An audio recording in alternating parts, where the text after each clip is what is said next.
Disfrutando del airecito. Sí, ya sé.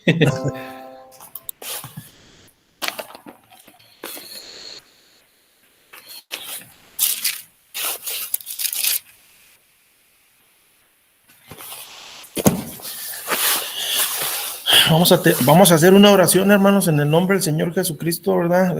Para comenzar el día de hoy. Oremos. Padre, gracias te damos, Señor, en esta tarde, en esta noche. En el nombre de Jesucristo, Señor, nos permites esta cuarta clase, Señor, final, terminar esta materia, Señor, de historia de la Iglesia Apostólica. Bendice a cada uno de mis hermanos que están aquí presentes, bendice a mis hermanos que están por unirse, Señor, y que todos juntos podamos darte la gloria, la honra y la alabanza, Señor, a través también de este conocimiento, en el nombre de Jesucristo. Amén, amén. Voy a tener una lectura bíblica que está en Hechos capítulo 1, verso 1, dice: en el primer tratado, oh Teófilo, hablé acerca de todas las cosas que Jesús comenzó a hacer y a enseñar hasta el día en que fue recibido arriba, después de haber dado mandamientos por el Espíritu Santo a los apóstoles que había escogido. Es una práctica bíblica el hecho de documentar, hermanos, los hechos, ¿verdad? Por eso también existe el libro de los Hechos de los Apóstoles, y es bueno, pues, interesarnos en la historia, tanto bíblica como en la historia de nuestra iglesia. Y aquí está hablando Lucas, el que es el escritor de Hechos, pues que no nada más hizo un tratado, pues es un libro importante, ¿verdad? Que podría haber tenido hasta varios tomos y quedó todo registrado. Entonces, es lo que estamos haciendo nosotros, hermanos, ¿verdad? Recordando un poquito la historia de nuestra iglesia. Y pues, unidad 1, unidad 2, unidad 3 nos permitió recorrer prácticamente desde 1914, lo podríamos, o sea, visualizar así, toda la historia de la Iglesia Apostólica, según el documento que tenemos nosotros aquí en el IBI, es 4 etapas. Primera etapa de 1914 a 1932, segunda etapa de 1932 a 1946, y la tercera etapa que vimos la semana pasada, de 1946 a 1970, más o menos, cuando habíamos nosotros mencionado que termina prácticamente la etapa patriarcal, la formación de nuestra iglesia, primero como movimiento, después como iglesias locales, extendiéndose a pues lo que es ahora una denominación con estas características autóctona y autónoma, ¿sí? No dependemos de ninguna autonomía, porque no dependemos de ninguna otra denominación, no somos auspiciados como muchos otros por organizaciones de otros países de Estados Unidos. Y autóctona, ¿por qué? Porque es originaria, ¿verdad?, de nuestro país, primer movimiento pentecostal.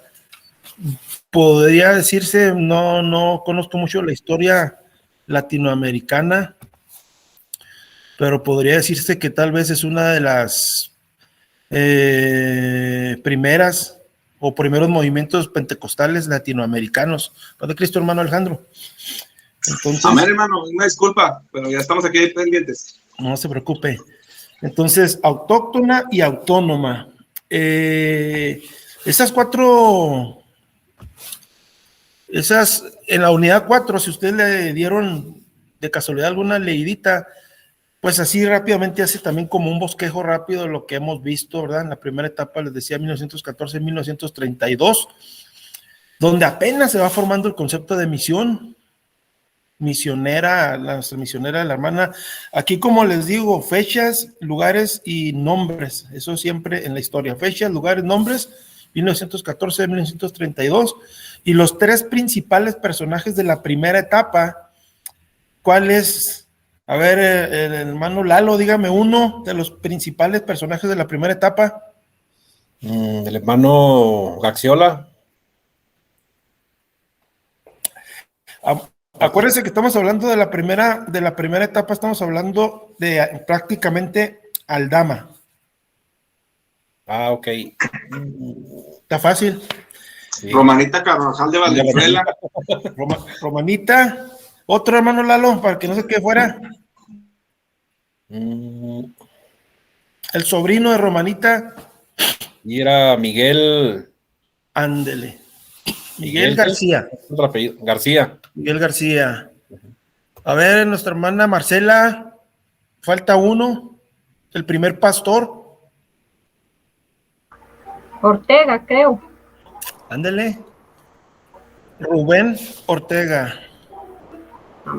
Entonces, eso es la primera etapa. Ok, la segunda etapa, 1932, 1946, allí sí aparecen algo que se le llamó los tres grandes. Mi hermano Betance, ¿cuál es? Dígame uno de los tres grandes.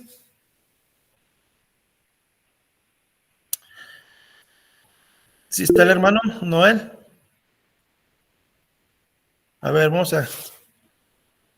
¿Quién más? A lo mejor... Hermana Laura.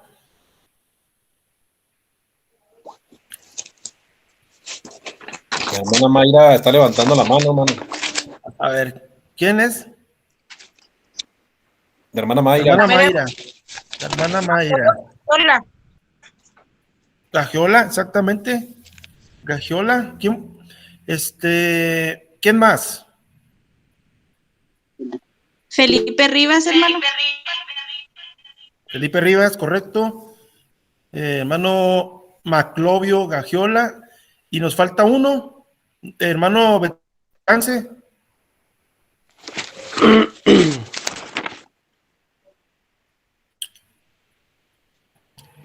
Ya se me olvidó, hermano. Paz de Cristo. Se lo ganaron. Yo pienso que se lo ganaron. Bueno, el tercero es José Ortega Aguilar. Ok, entonces esa es la segunda etapa. Tercera etapa, 1946-1970. Ahí pues es una etapa de fortalecimiento institucional, organización. Se forma hay la primera convención en 1946, se forma la Constitución, tiene principios doctrinales, hay requisitos para el ministerio, se habla del sistema económico, todo eso.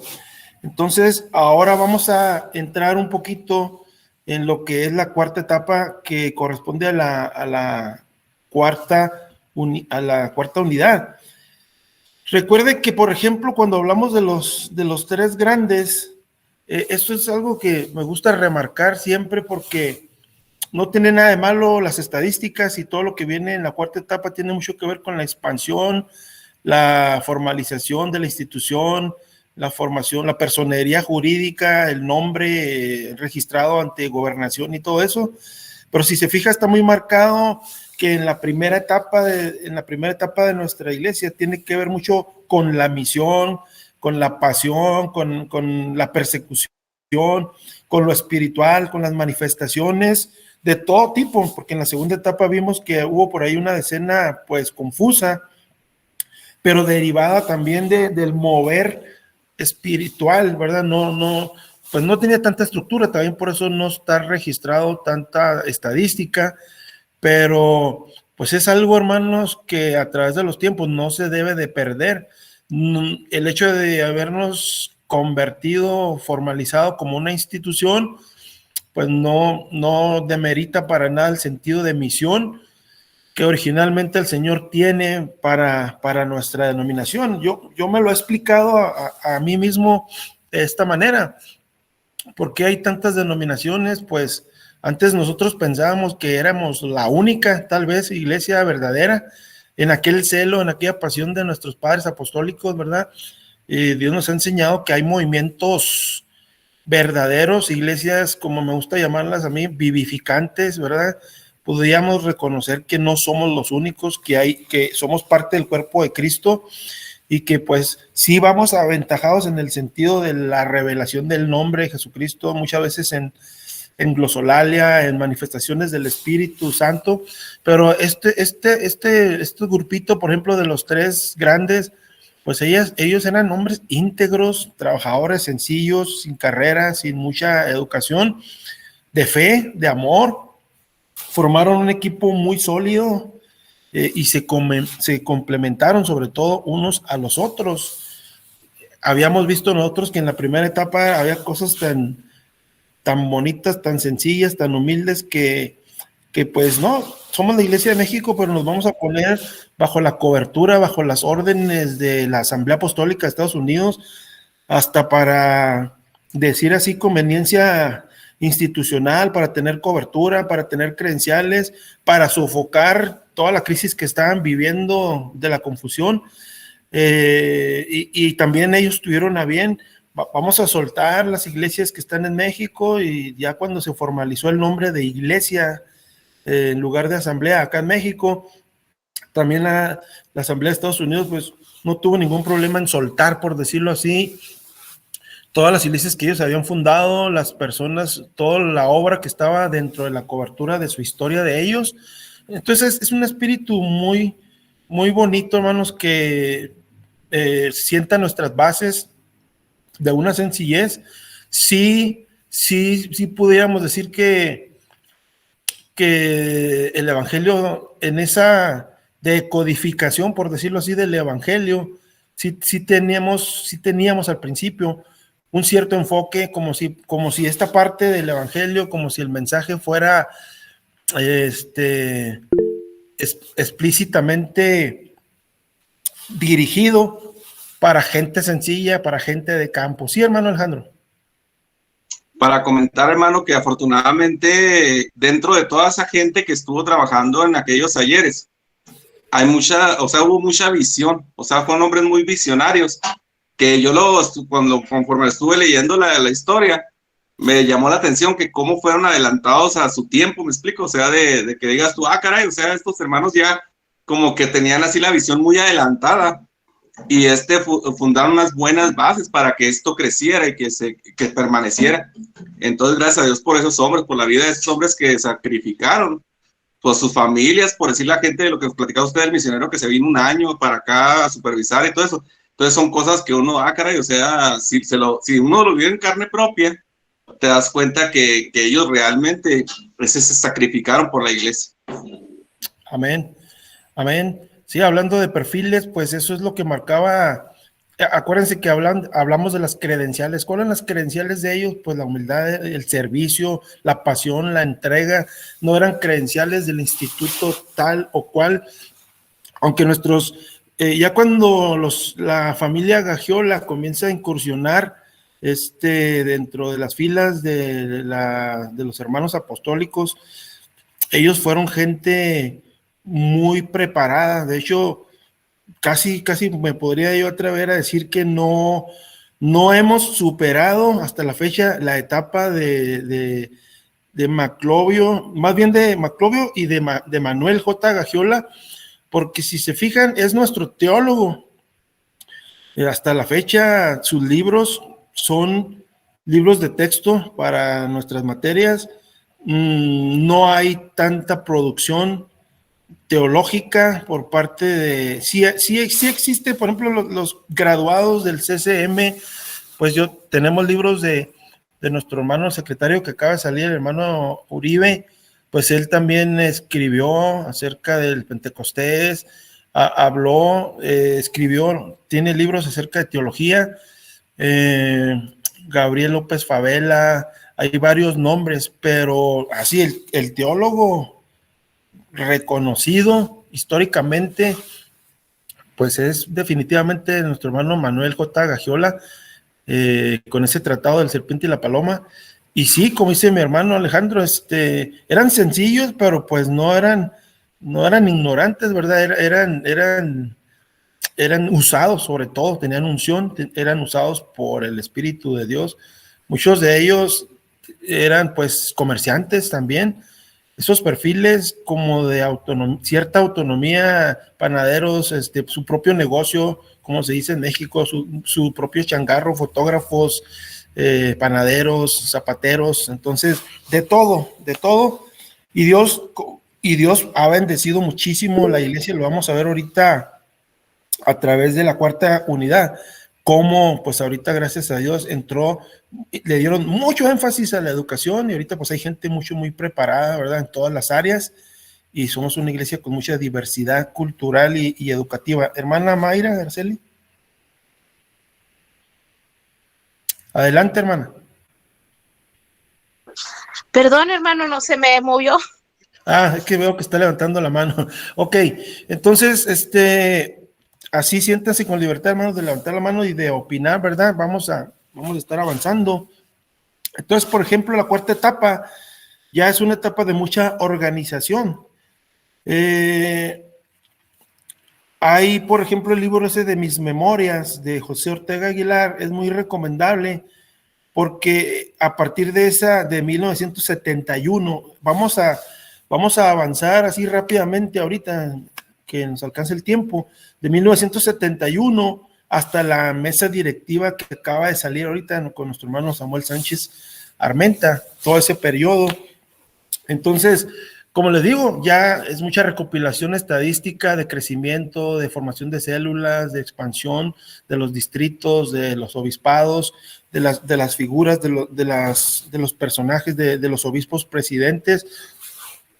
Y sí se hace necesario, por eso este libro es muy recomendable, no sé si alcance a ver ahí el título, este libro que se llama 100 años de Pentecostés, desde la vivencia de la Iglesia Apostólica. Entonces este libro se consigue ahí en publicaciones y el libro de Maclovio Gagiola abarca los primeros 50 años, el 50 aniversario de la Iglesia en 1954. Entonces se festeja el primer centenario y ese libro es muy bueno, trae una compilación de muchos autores que el hermano Domingo Torres Alvarado, que también fue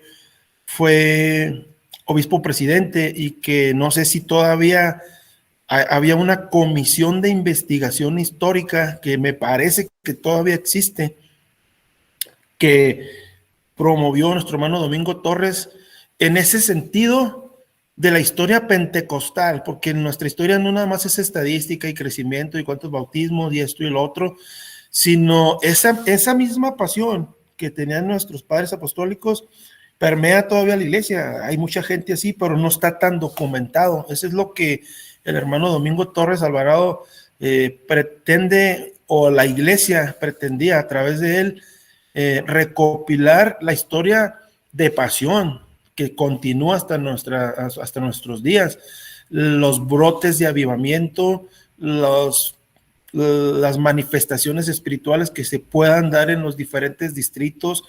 Ellos se dan a la tarea de, si ustedes entran a la página de la Iglesia Apostólica ifcj.org, ahí hay un apartado, yo últimamente no lo he checado, pero debe estar ahí el apartado de la Comisión de Investigación Histórica, donde nos encargaron a todas las iglesias locales. En todas las iglesias locales debe de haber un cronista de la historia, y lo que se estaba formando ahí en la página oficial de la iglesia era precisamente un listado de reseñas de todos los templos y todas las iglesias habidas y por haber alrededor de las naciones donde la Iglesia Apostólica ha llegado, y es un trabajo muy interesante, ¿verdad? Me tocó ser a mí encargado de esa comisión histórica en el obispado del hermano Samuel.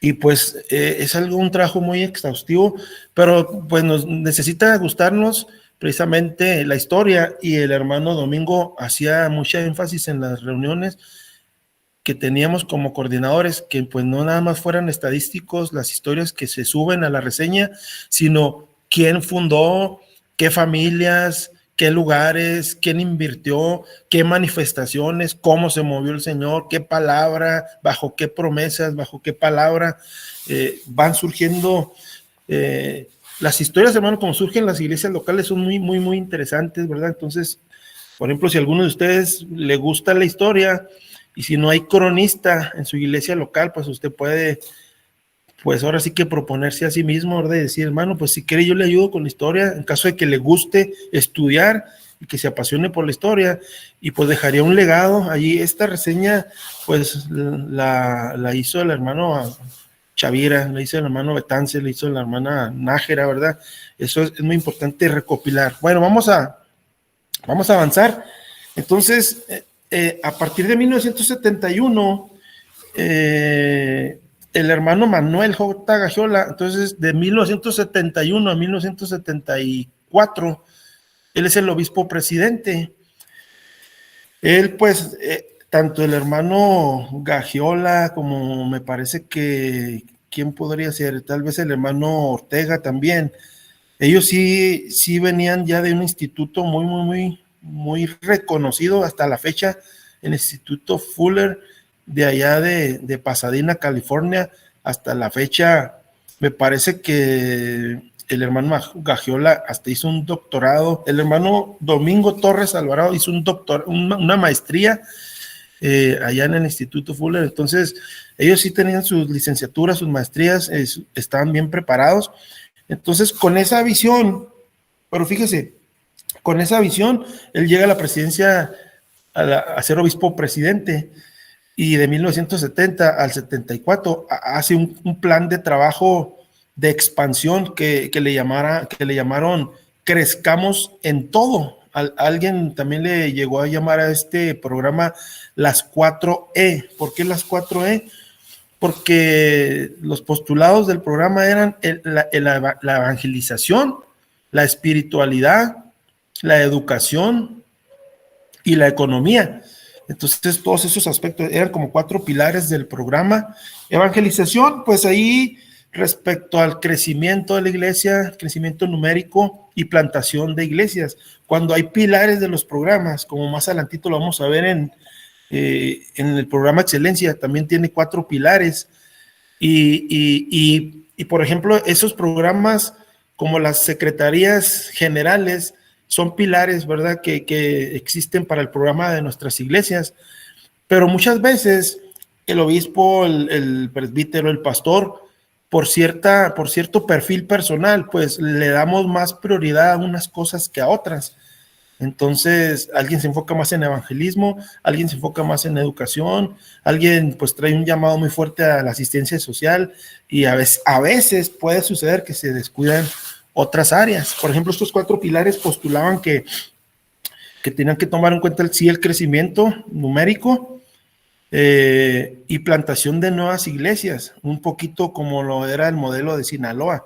Recuerden que en Sinaloa explotó mucho la obra porque ellos plantaban iglesias, ganaban familias enteras,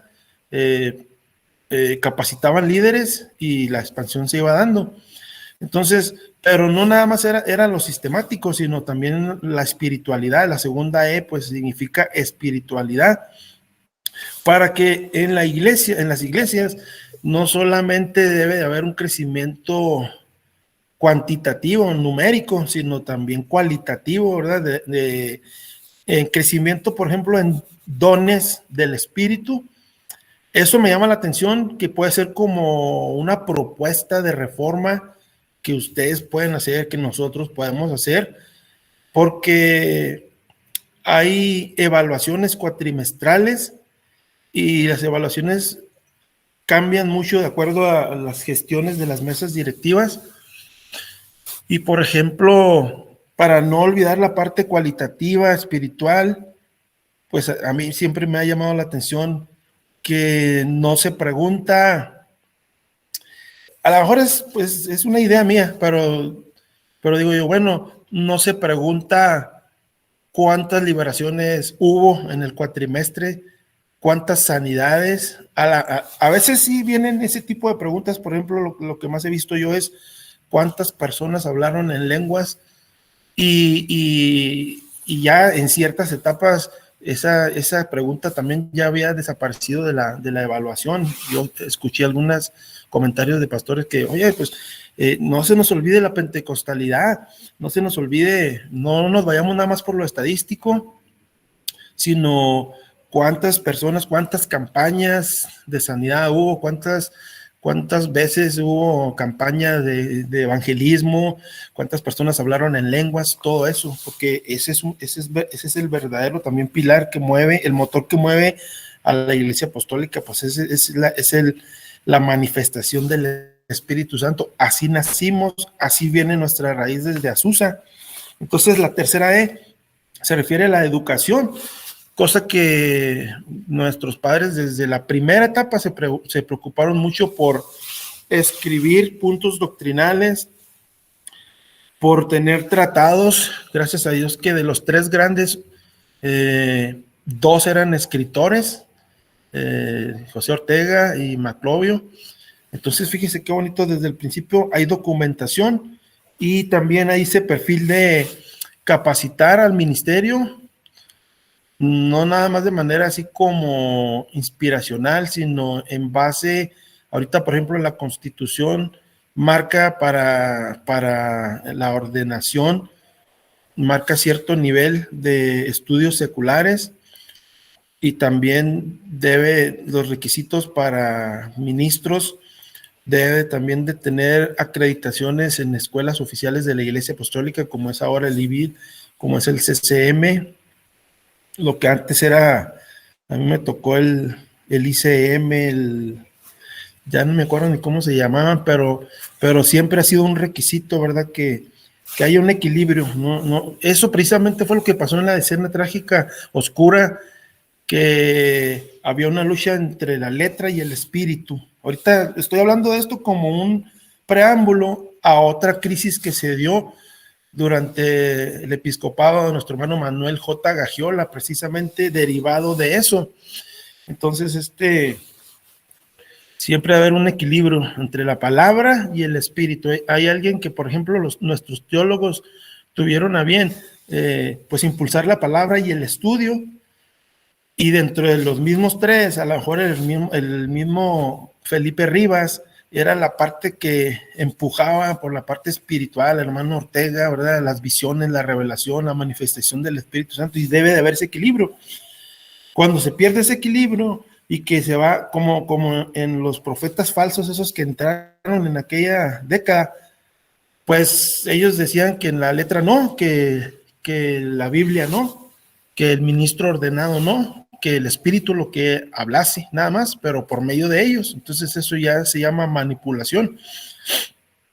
Y entonces no podemos polarizarnos. Esa polarización es lo que trae precisamente divisiones, es lo que ha traído divisiones a través de la historia de nuestra iglesia. Porque fíjense, por ejemplo, ahí en la cuarta etapa, mientras el obispado de nuestro hermano Manuel J. Gagiola están arrancando ese nuevo programa de Crezcamos en Todo, y uno de los pilares, como mencionaba yo ahorita, es la espiritualidad, pero recordemos que son 4 pilares: evangelismo, educación, economía y espiritualidad. Entonces, alguien, en este caso, pudiéramos decir que la historia comenzó así. El problema que se suscitó fue que en 1973, cuando todavía estaba vigente la presidencia del hermano J. Gagiola, yo imagino que él hizo mucho énfasis en la teología, en las estadísticas, y pues era un hombre de Dios también, y su estilo de predicación y todo eso pues marca cada una de las etapas. Pero en 1973, allá en Tucson, había un pastor, José Fragoso. Es un pastor como cualquiera de nuestros pastores, ¿va? Que anhelamos, y no nada más los pastores, también la Grey, siempre anhelamos un avivamiento, ¿sí o no, hermanos? Un avivamiento. Yo le digo a la iglesia, no puede haber un avivamiento congregacional si no hay un avivamiento personal, como lo vimos en Gales, en Azusa, en Aldama. Una sola persona a veces comienza un avivamiento. Entonces este hermano se puso a orar y puso a la iglesia también se fue por la E de la espiritualidad, y después de un tiempo de estarle pidiendo al Señor, pues sí comenzó un mover. Antes de un avivamiento siempre hay un movimiento, un mover del espíritu que va tomando forma, como el que está ahorita allá en la universidad en Estados Unidos, que no sé si todavía esté ahí, güey, parece que todavía están ahí ellos día y noche adorando, alabando al Señor. Eso es un avivamiento. Entonces, cuando no hay ese equilibrio de enseñanza, yo me imagino que, por ejemplo, en Azusa, ¿cuánto duró el avivamiento de Azusa, hermanos? Por un punto. Paz de Cristo, hermano. Amén. Duró 3 años. 3 años. Ok, 1000 días duró, ¿verdad? 1000 días, imagínense, 1000 días, día y noche sin parar. Ahorita, pues no sé cuánto tengan ahí en la universidad de Asbury, pero pues ya llevan. Ahí en la universidad ya lo detuvieron, hermano. Ah, ya estuvo. Sí. Sí, ya nada más pidieron la ofrenda y se acabó todo. No se crean, no. Se acabó el gozo. Se acabó el gozo. No se crean, no. Es broma, es broma. Sí. No, creo que pararon el domingo, creo, hicieron un gran culto, algo así. Ah, ok. Pues duró poquito, pero ok, de todas maneras es un reto. O sea, ¿cuántas de nuestras iglesias han tenido cultos 24/7 de pérdida por un mes? Pues usted me dice, sí, hermano, nosotros sí, pero no nos ha tocado tanto eso. Entonces, un avivamiento, un mover, hermanos, sí viene de alguna manera, crea crisis buenas, y sí viene a romper paradigmas y viene a quebrar estructuras, pero así francamente, hasta en nuestros libros de historia, este libro de 100 años de Pentecostés, y también nuestro mismo, el obispo presidente saliente, nuestro hermano Samuel Sánchez Armenta, me acuerdo yo mucho en el primer sermón, tal vez de su primer periodo, el primer sermón que predicó ahí cuando fue electo, él platicaba acerca de este avivamiento que se suscitó en 1973, que comenzó en Tucson, Arizona, y como había una convención acá en Sonora, en Hermosillo, me parece, ahí hubo una convención.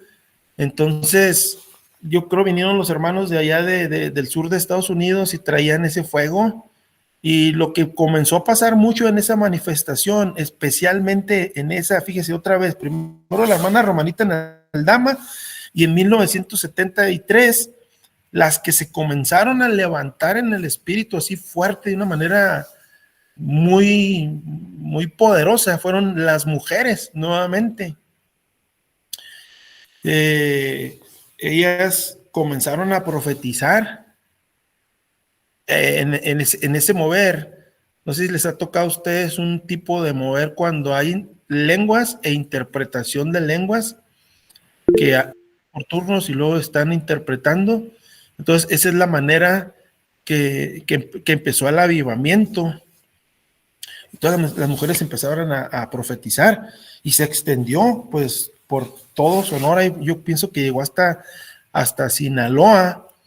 Y dice la historia, ahí lo que también sabemos es que a veces los hombres son los que escriben la historia desde su óptica, ¿verdad? No quiero decir yo que los hombres pararon aquella manifestación, pero lo que sucedió, dice el escritor, que las mujeres empezaron a rebasar a los varones en el fervor cúltico, cosa que me llama la atención, que en la Iglesia Apostólica como que siempre las mujeres, históricamente, a lo mejor ahorita ya está muy parejo, pero históricamente las mujeres han ido adelante en trabajo, han ido adelante en economía, en EBAMI, en libertad en el espíritu, en lenguas, en todo eso. Entonces, fíjese cómo históricamente tenemos como una responsabilidad histórica con el ministerio de la mujer para que sea levantado, para que se le dé libertad, para que sea reconocido, porque ese mover siempre ha estado allí. Ahora, lo que otra vez comenzó a pasar, y ahí es donde se pierde el equilibrio, es que durante los cultos, porque ese avivamiento de 1973 también duró 3 años, me llama la atención eso, también duró 1000 días. Duró 3 años donde templos como en Obregón, por ejemplo, Sonora, me parece que ahí hubo un templo que por 3 años estuvo día y noche, entraban y salía, la gente entraba y salía y había un culto permanente, ¿sí me explico? Tipo Azusa, tipo así como los avivamientos grandes. Y ahí es donde entra un poquito la polarización, porque sí debe de haber un equilibrio,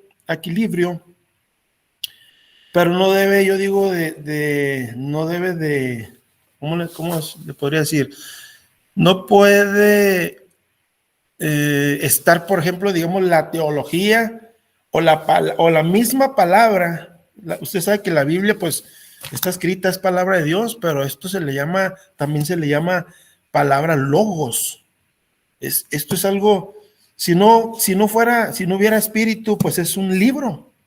La Biblia no digo que es un libro más, porque es la palabra de Dios, pero la misma Biblia dice que la palabra mata y el espíritu, ¿qué?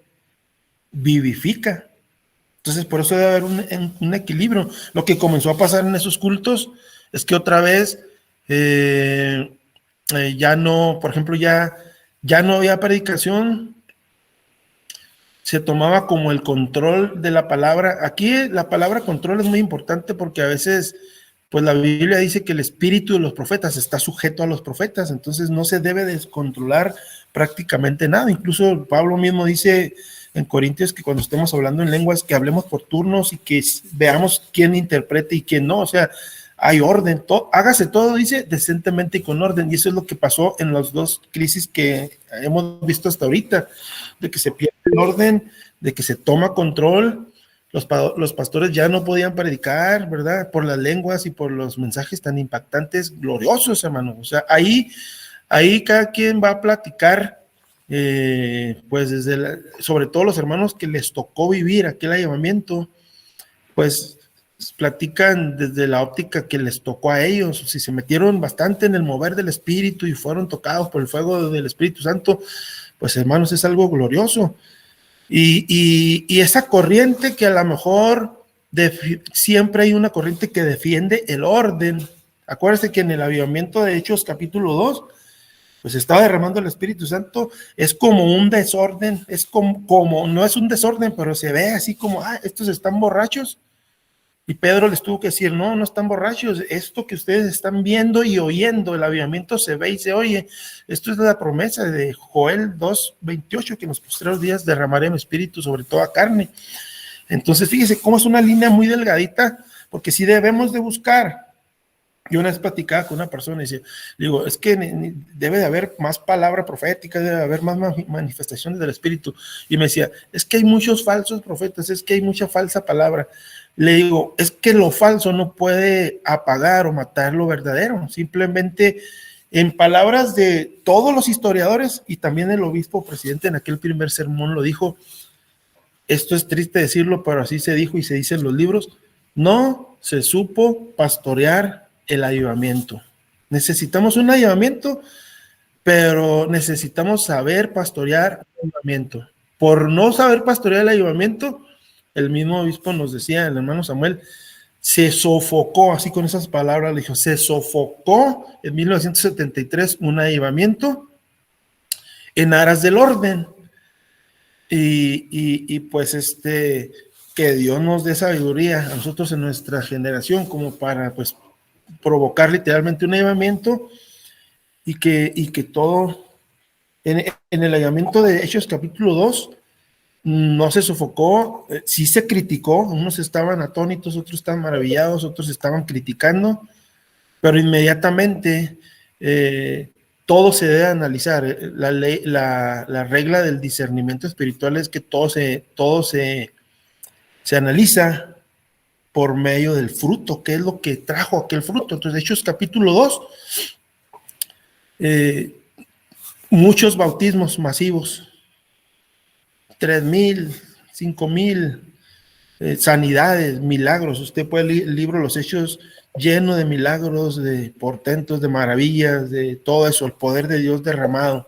no se descontrola la cosa. ¿Cuál fue el fruto de Azusa? El fruto de Azusa, eso se debe de medir el fruto de los avivamientos. Fíjese, el fruto de Azusa fue que nacieron muchas denominaciones, entre ellas nosotros y las Asambleas de Dios, la Iglesia Cuadrangular del Evangelio Completo y muchos que regresaron a sus países. Entonces, y incluso el avivamiento de Azusa también fue criticado y también hubo problemas entre los principales protagonistas. También por eso ahí no recogieron la ofrenda, hermano Alejandro, sino que ahí discutieron entre ellos, ya no se pusieron muy bien de acuerdo y pues a los 1000 días paró la esposa de Seymour seguir, pero ya no duró tanto el avivamiento. Entonces, fíjese qué tremendo. Entonces, ¿cómo actuaron nuestros padres apostólicos a su entender en 1973? Pues con la palabra, está bien, o sea, con lo institucional y con la palabra. Ellos hicieron como un seminario así rápido en el que incluso en ese tiempo cambió la mesa directiva y ahora el obispo presidente era nuestro hermano Isidro Pérez Ramírez. A mí me llama mucho la atención, no sé si ustedes han escuchado del ministerio del hermano Isidro Pérez Ramírez. Él vivió de 1924 a 1996, entonces ahí precisamente en ese cambio de presidencia se ve esa diversidad. El hermano Manuel J. Gargiola, teólogo, estudiante de Fuller, escritor, y el hermano Isidro Pérez, él también tiene libros, él también es escritor, es historiador, está preparado, pero tenía un corte él pues era evangelista, oraba por los enfermos, manifestaciones, milagros y todo eso. Yo imagino que también el Señor por eso ahí acomodó al hermano y empezaron en ese periodo, en sus 4 años, el programa se llamaba Paz y Santidad y precisamente estaban enfocados, como acaba de pasar la crisis de 1973, que hermanos, ahí sí se separaron, hubo división. Se polariza la iglesia con el mover, se rompen estructuras, se quiere tomar un orden, unos optan por el orden, pero a veces se existe el peligro de apagar el espíritu, otros le dan rienda suelta al espíritu, pero se pierde también las formas. Entonces ahí está polarizado. Entonces el propósito del programa Paz y Santidad era precisamente lograr la reconciliación y la unidad de los grupos carismáticos que estaban en rebelión, dice la historia, ¿verdad? Entonces, pues yo le llamaría esa pugna entre el mover y entre los fondos y las formas. Entonces el hermano entró, pues yo pienso que con esa consigna. Entonces, ¿cómo se logró llegar a una cierta estabilidad? La historia sí dice que pasa mucho esto, que de repente como que hay división, como que la gente se va, y cuando ya hay una cierta estabilidad, la gente comienza a regresar, y otros pues simplemente ya no regresan, forman sus propias iglesias, se desvirtúa la cosa. Pero entonces nuestros hermanos hicieron un seminario pastoral de ministros, analizaron la situación y firmaron un documento, ¿verdad? Entonces los puntos principales que tenía este documento eran lealtad a la palabra por parte de todo el ministerio, y eso sí es importante, bíblicamente hablando, porque estamos hablando de la palabra de Dios. Y el número 2 es respeto y obediencia a la Constitución. Fíjese, esos son elementos que son regulatorios, que tampoco no deben de ser pues lazos para nosotros, ¿verdad? La palabra escrita de la Biblia y la palabra, nuestras reglas, que son la Constitución. De hecho, yo tuve una experiencia así, un poquito así difícil con una persona que se sintió que no queríamos dejarlo trabajar y esto y lo otro, y sí había elementos de control ahí también. Y curiosamente, estas dos, yo todavía no había leído esos 2 puntos que vieron nuestros padres apostólicos, y esos fueron los 2 puntos que trajeron mucho orden en esa pequeña así como conflicto que hubo. Y me decía el hermano, es que usted no me deja trabajar, es que usted no me deja trabajar, y es que no, yo quiero trabajar, pero hay personas que sí quieren trabajar, pero no les gusta un orden. Entonces le dije yo primero, le dije, mire, vamos a trabajar, claro que sí vamos a trabajar conforme a la Biblia, vamos a trabajar conforme a este libro, la palabra de Dios, ¿qué le parece? Ok, perfecto. Y también le dije, como somos una institución formalizada, vamos a trabajar también, pues voy a sacar este libro, pero era conforme a este otro libro, que era la Constitución. Entonces ahí ya, pues, me dice, no, es que la Constitución no, dijo, porque ya es, pues lo que se utiliza es palabra de hombre y eso y lo otro, no sé qué tanto, a veces como un pretexto, pues, para no que haya una sujeción. Entonces me dice, yo no estoy de acuerdo en nada con la Constitución, yo no estoy de acuerdo en nada con los estatutos de la Iglesia Apostólica, nada más con la Biblia. Imagínense el conflicto que se haría al no tener así como un equilibrio en estos dos aspectos que ellos vieron. Yo no le contesté de acuerdo a la Constitución, le contesté de acuerdo a la Biblia. Se me vino un pasaje así a la mente y le digo, hermano, mire, la Biblia dice algo. Andarán dos juntos sin estar de acuerdo. Y pues la palabra, hermano, como que le golpeó la conciencia, se enojó, prácticamente se enojó y desafortunadamente se fue de la iglesia. Dijo, no, ya Jehová es mi pastor, ya nada más. Entonces, algo tremendo. Entonces, fíjese, ellos de esa manera empezaron a resolver esos conflictos. Y por ejemplo, así rápidamente voy a ir cerrando con las administraciones, porque ese es un dato estadístico, ¿verdad? Que a lo mejor no hay mucho que sumar, sino leerlo en los libros, en los documentos, incluso viene ahí en el documento que está en la lección, en la unidad número 4. Entonces, enseguida, nuestro hermano Manuel Rodríguez Castorena, en 1982-86, con el programa Meduca, Misiones, Evangelismo, Disciplina, Unidad, Compañerismo y Administración. Entonces, durante este episcopado en particular, hubo mucho crecimiento, hermanos. O sea, fíjese cómo sí la organización y cómo sí los sistemas han traído crecimiento. Por ejemplo, el sistema de células, ahí se implementó el sistema de células y hubo un crecimiento tremendo desde 24,110 miembros, dice la historia. En esos 4 años entregaron una membresía de 45,757 miembros, prácticamente casi a lo doble, con la implementación de las células, con la implementación de sistemas de discipulado, que hasta la fecha pues todavía es como funcionamos.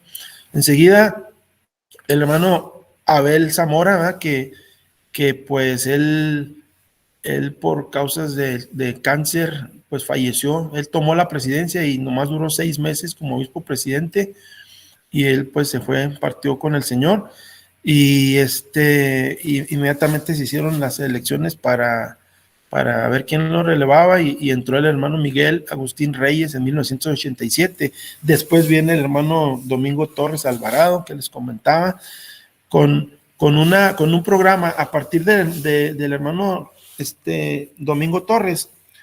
La iglesia empezó a mirar un poquito más así a lo lejos, ¿verdad? Ellos se cambiaba o se ajustaba el programa cada 4 años.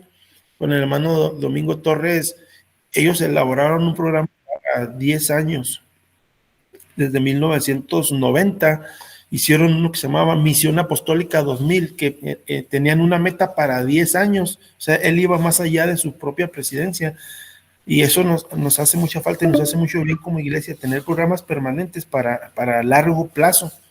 Entonces, enseguida de ese Misión Apostólica 2000, entra el hermano Mauro Rubalcaba. Cuando yo me bauticé en el nombre de Jesucristo en 1995, el hermano era el obispo presidente de la iglesia apostólica, y él continuó lo que él precisamente respetando el programa, porque él pudo haber llegado y cambiado las cosas y poner otro programa, y él respetando la visión que tenía nuestro hermano Domingo, él da continuidad nada más a Misión Apostólica 2000. Entonces aquí estamos en esta etapa, hermanos, muy interesante, de la que prácticamente yo diría que acabamos de salir de ese programa. Primero fueron 10 años y luego el programa Excelencia fue también así de mediano y de largo alcance. Fue un programa que casi duró 20 años en nuestra iglesia, con aquel objetivo general que, no sé si se acuerdan, que nos hacían memorizarlo, de ser una iglesia pentecostal sana y con propósito de excelencia misionológica, personal, administrativa y de espacios de reunión para exaltar a nuestro gran Dios y Salvador Jesucristo. Entonces, el hermano Raúl Murillo tuvo esa visión. El programa Excelencia lo explicaba él mismo como que era un laboratorio de investigación en el que yo les comentaba que fueron a Colombia, que fueron con Rick Warren, que fueron tal vez a Corea, que fueron a iglesias que estaban creciendo, tomaron las partes, modelos que se podían adaptar a la idiosincrasia apostólica y sacaron el programa de Excelencia, ¿verdad? Ese programa Excelencia abarcó varias presidencias, por ejemplo, Raúl Murillo, Nicolás Herrera, Félix Gagiola, Elesía Reyes, hasta la mesa directiva pasada, que es nuestro hermano Samuel Sánchez Armenta. Entonces, para cerrar, pues, por ejemplo, la Iglesia Apostólica hoy, estos datos obviamente son hasta la mesa directiva pasada. Ahorita estamos viviendo esa transición, hermanos, que ya, por ejemplo, va a haber un nuevo programa. Los obispos acaban de regresar de la reunión episcopal. Yo pienso que en la reunión de marzo nos van a plantear qué es lo nuevo. Ya vimos los cambios en iTeam, se llama DNA, el CREA es otro programa, EVID. Entonces vienen cambios. Parece ser que ahí en la clase del CCM también nos dijeron que vienen cambios. No sé si le van a cambiar el nombre o toda la estructura.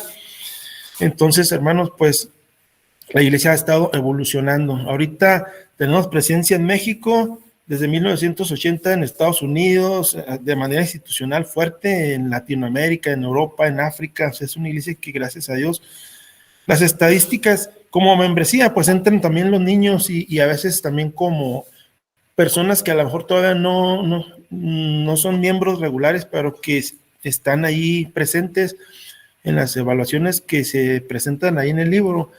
Pues da un total así como de 500,000 miembros activos en la iglesia alrededor del mundo, ¿verdad? Organizados estamos en células, ministerios, redes celulares, hemos llegado a las comunidades indígenas, y como lo sabemos, ¿verdad?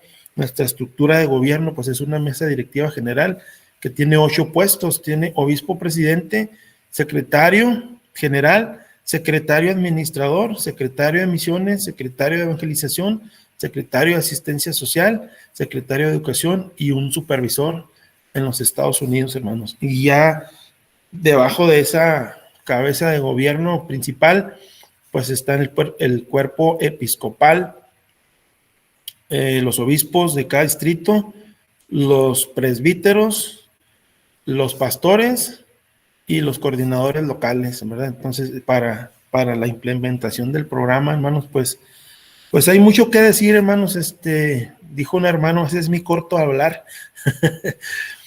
Le doy gracias a Dios por este excelente grupo, ¿verdad? Los felicito porque pues son esforzados, hermanos. No hemos batallado con las tareas, no hemos batallado tanto con la asistencia. Entonces, hermanos, pues aquí sería la parte que me corresponde a mí. Quiero decirles que vamos a tener esta tarea a más tarde el domingo a las 11:59 y faltaría todavía la EA5. Entonces, pues yo la verdad no tengo ningún problema en que esta tarea que me hagan como EA4, les voy a pedir de favor que me la suban también en el EA5 para llenar ahí aunque me están grabando, pero bueno, ahí me arreglo yo para llenar el requisito, porque pues precisamente es como un resumen general y es lo que hemos estado haciendo, resúmenes. Entonces yo no tengo ningún problema en que la EA4 me la suban ahí como EA5 también, y pues les vamos a tomar en cuenta su calificación, hermanos. Muchas gracias. Si no hay más comentarios, no sé si alguien tenga comentario. Sí, hermano Javi, pues de hecho estaba viendo yo ahí en el EA5 que sí está mencionando ahí que hagamos un resumen de las otras 4 unidades. Sí, Entonces, pues sí, yo creo que sí, se me hace bien, así como dices tú, de que sí. lo subamos así en la A5, ¿no? La Sí, EA4. exactamente, la EA4. O sea, lo que correspondería es que si ya tenemos 4 resúmenes, pues que los juntáramos todos y los subiéramos, pero pues ya están calificados, entonces no hay ningún problema, no creo que tengamos ningún problema con nuestra directiva distrital de educación para hacerlo de esa manera, para no duplicar el trabajo y pues de alguna manera los resúmenes ya los tenemos ahí. Entonces sí está bien.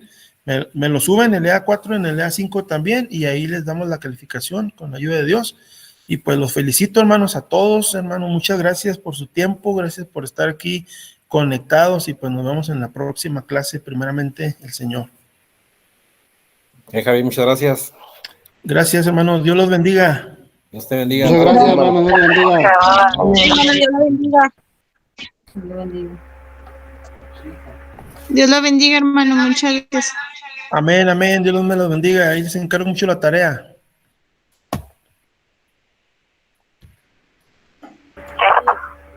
Hermano Javi, ahí ya subí la tarea yo la 4, la E4. Entonces, ya está lista. Entonces, digamos que puedo hacer también podemos juntar un poquito los resúmenes y mandárselo también, ¿no? Para llenar ese espacio. Exacto, también. En un solo documento, digamos. Sí, exactamente. Ándale, pues. Sí, hacemos un resumen general. Ándale. Está bien, y pues para agradecer, hermanos, hermano, la clase, su tiempo también, que es importante, y que pues aquí estamos a la orden. Gracias, hermano. Muchas gracias. Sí, hermano. Gusto en conocerlo como maestro y pues gracias por todo. Ándale, Dios los siga bendiciendo, hermanos, su ministerio. Y a todos, hermanos, Dios los bendiga. Nos vemos luego. Amén, Dios le Amén, hermano. Que Dios los siga bendiciendo en el ministerio.